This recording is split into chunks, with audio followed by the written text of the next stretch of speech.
The next thing we're going to talk about is probably the most useful tool for scanning a hacker can have, and that's Nmap. We're going to go ahead and talk about Nmap, and then I'll show you how to use the tool and its different switches. And then in the next segment, we'll go ahead and do a demonstration of both the command line version of Nmap and the GUI version. Now, Nmap is probably the most common, most popular network scanner out there, and it's been out there for a number of years. Basically, if you're a hacker or a security person, one of the first things you'll cut your teeth on is Nmap and learn how to use it. Now, obviously, you'd want to use the command line utilities for the exam, but I will tell you that over time, the front end for an Nmap called Nmap has probably become just as effective, so there's no shame in using the GUI whenever you like. Now, Nmap's capable of conducting a wide variety of scans using all the different protocols we've talked about, TCP, ICMP, and UDP, and different variations. In fact, you have customizable targets and ranges and customizable scans. You can vary the levels of speed and intensity in order to not be detected by an IDS. You can also alter the type of scan in terms of what packets are sent. You might want to do that because you might be targeting a specific OS or a specific type of device, and you only need to send packets specific to that device to get certain things back. Now, as I mentioned, Nmap comes in both the command line and GUI versions, and the GUI is called Nmap, and you can get that for either Windows or Linux versions, either command or GUI. Now, one thing about Nmap is I mentioned that there are several dozen other tools out there probably that you could use for network scanning. Well, one cool thing is that if you know Nmap, you basically know all these other tools because most of them will use Nmap as their back-end scanning engine to scan the network. Now, they may give you a different GUI or a different front end and show it in a little bit more prettier fashion, but a lot of them use Nmap. If you can use Nmap, you can use anything else. It may take a little bit to learn how the tool is laid out and the cute little features it may have, but Nmap is really the way you want to learn first. Nmap has a multitude of switches and options. In fact, I'm going to go into Backtrack right now and show you what some of those options and switches are.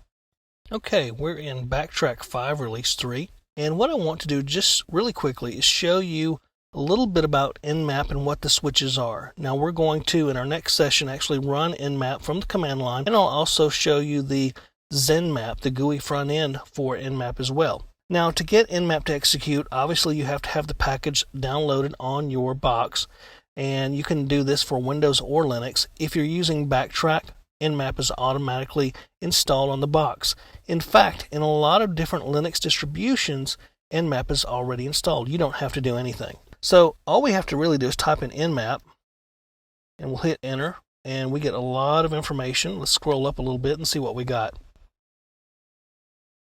Now, Nmap basically gives you several options. It starts with the target specification. You can give Nmap host names, IP addresses, and entire network ranges if you like. In fact, it gives you an example here of how you can put these different targets in terms of names and IP address ranges into Nmap. You can also take an input file name, a list of hosts and networks if you like. It's just a simple text file, one IP address per line or one network per line, and that's all you need. And you can use the IL switch, -i capital L, in the Nmap command to tell it to pull from that list.